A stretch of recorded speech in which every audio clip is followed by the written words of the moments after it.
Bonjour! Aujourd'hui, cette vidéo pour vous expliquer une des vertus du massage suédois, qui est la vertu de dissoudre les contractures musculaires. Pour bien comprendre cette explication, je vous invite, si vous ne l'avez pas déjà vue, à rechercher sur la chaîne YouTube la vidéo qui explique comment fonctionne une contraction musculaire et qu'est-ce qu'une contracture musculaire, pour là maintenant comprendre comment le massage va nous permettre de nous en sortir. N'hésitez pas à aller liker les vidéos, d'ailleurs je le dis jamais, j'y pense pas, pour pouvoir abonnez-vous à la chaîne pour pouvoir voir toutes les vidéos qui sortent, et du coup des fois elles sont liées les unes aux autres. Alors ce massage suédois, en quoi il va nous permettre de faire lâcher ces contractures musculaires? On avait vu sur l'autre vidéo que la contraction musculaire qui est bloquée en position contractée, qui devient une contracture, elle vient de cette actine et cette myosine qui n'arrivent pas à se détacher l'une de l'autre par manque d'ATP.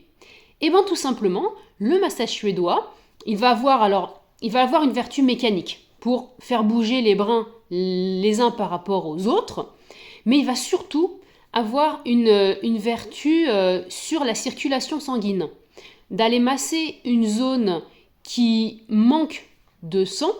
Ça va permettre d'aller ramener une circulation sanguine plus importante. Alors pas sur toutes les techniques de massage, certaines techniques du massage suédois, notamment les glissées profondes, les pressions maintenues, les percussions, le pétrissage, et voilà, plusieurs mouvements servent à ça, et notamment on s'en rend compte chez certaines personnes, on voit la peau qui rougit.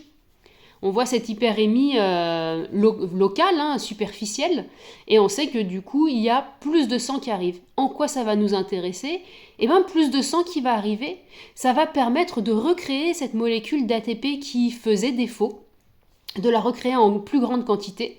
Ça va amener aussi plus d'oxygène aux muscles, et ça va permettre de faire repartir plus facilement les toxines, puisque ça circule pour arriver, mais autant pour repartir, bien entendu.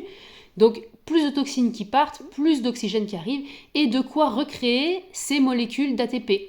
Une fois qu'on va avoir ces molécules d'ATP, la contraction va pouvoir être lâchée, et du coup, plus de contracture musculaire. Et donc, plus de douleur. Parce que la douleur, elle est nourrie par cette contracture musculaire, notamment parce que le muscle qui reste en position contractée, il va tout écraser. Il va aller, par exemple, écraser complètement les vaisseaux sanguins et empêcher le sang d'arriver, d'où la nécessité de faire le massage pour casser ce cercle vicieux. Et en fait, ce muscle contracté va aussi acidifier le milieu. Et un milieu plus acide va du coup envoyer des messages douloureux.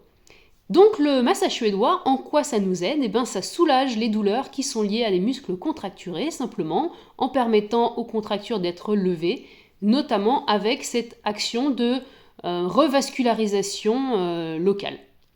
J'espère que ça vous aura intéressé de comprendre une des vertus, bien sûr, parce que le massage suédois est utile pour bien d'autres vertus au niveau de nos tissus.